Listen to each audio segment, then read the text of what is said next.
अभी एक अहम खबर यह है कि तहरीक इंसाफ के जुनूबी पंजाब से ताल्लुक रखने वाले बेशतर रहनुमाओं ने दोबारा लॉन्ग मार्च की मुखालिफत कर दी है। शाह महमूद कुरैशी से जुनूबी पंजाब के रहनुमाओं की मुलाकात की अंदरूनी कहानी सामने आ गई।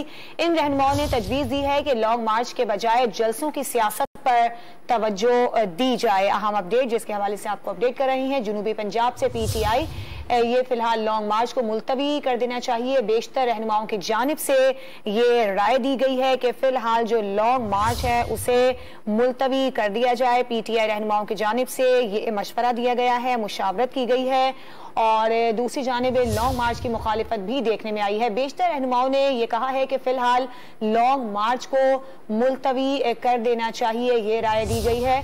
इस पर बात करेंगे डॉन न्यूज के नुमाइंदे उमर फारूक से। उमर, बताइएगा ये जो मुशावरत का सिलसिला हुआ है इसमें क्या कुछ बातें की गई हैं, क्या कोई अहम फैसला भी हुआ है?